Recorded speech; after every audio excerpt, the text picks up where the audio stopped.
We will go to another team that's suggested to be better on the road than the home team, especially as they are favored here. BYU, 2.5 point favorites to Cincinnati. Total is 54 in this one. BYU were pretty good on Saturday night, jumped all over, out, ran it out in front, all these sort of things with TCU, if I'm not mistaken. So BYU now visits Cincinnati's 2.5 point favorites on the road, totals 54.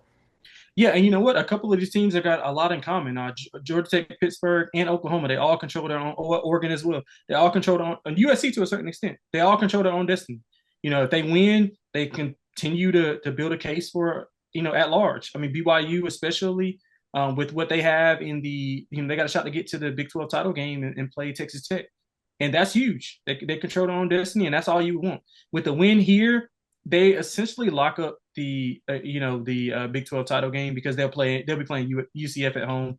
They'll probably be like 20-point favorites in that game. So this is a huge game for them. And Cincinnati's, they did take that. I know Fez kind of termed this a while back, kind of the dream crusher scenario. The season's typically probably over. They don't have a shot at the Big 12 title unless something goes incredibly wrong. So I wonder how they bounce back from this. I like BYU in the spot. They've showed us time after time after time that they've been able to rise up, and they've just been extremely lucky and extremely fortunate, but they've also in spots where they had to win games like last week against a decent TCU team. I mean, they handled them from start to finish. Now Cincinnati is a similar team to what BYU is. They both like to run the ball. They run their quarterbacks. They don't like to be in passing situations, and I think that's a benefit to BYU. So I like BYU in a game. If they can be able to stop the rush attack, I mean, Cincinnati's 10th in EPA per run, 11th in yards per carry. Their offensive line is 10th in run blocking grade. But I think BYU on the lines of scrimmage can contend. That's typically what Sitake does, and that's like they have a group in the trenches that can compete, and they've competed with much better interior defensive and offensive linemen than what Cincinnati has. Outside of Dante Corleone, it's not a ton of guys that's going to scare you here. So on the defensive side for Cincinnati, so I like BYU in the game.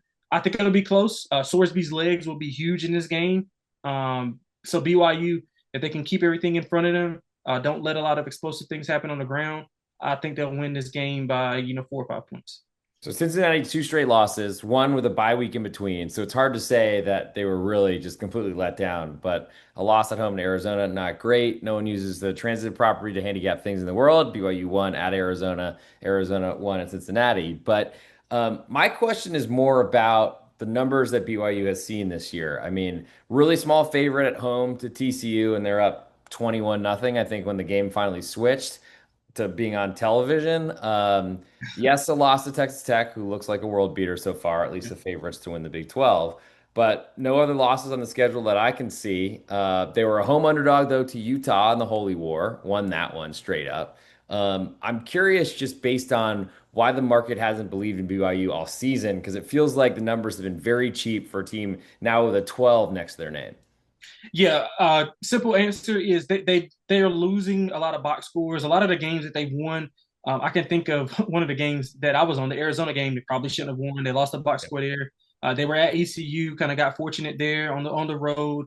So a couple of those games, and if you look at the box score, that's probably why they were a little bit kind of underrated in the market wise, and just thinking that they're going to come back down. But I mean, they've shown the resiliency to be able to come in and get big wins, similar to what we saw last week. So I think a little bit I mean, it was warranted because some of those games, I mean, they probably should have lost. They're probably profiled more as like a 9-win team versus 8 or 9-win team versus what they actually are. So market was correct to do so. I mean, it's just that it just so happens that Cinderella's Cinderella slipper didn't slip off more than just once. It slipped. It didn't slip off more than one time. So yeah, it'll be tough. But I think BYU in this role with a lot at stake, I think that they'll show up. Yeah, I mean, I just feel like they were pretty easy bet Saturday night. Easy to say that, of course, after game starts or when it flips on the television, it's a TCU took lock some up money too. score. TCU took money. I wonder because it seems to me with most mature markets or just markets in general is that they don't keep getting teams wrong week after week after week. But BYU's been pretty strong against the spread so far. Of course, losing box scores and winning and covering spreads as road favorites in overtime certainly will help that. But I'm just surprised because I feel like that was a pretty TCU centric spot where it looked like they should cover that game, but they did not, and it wasn't really close.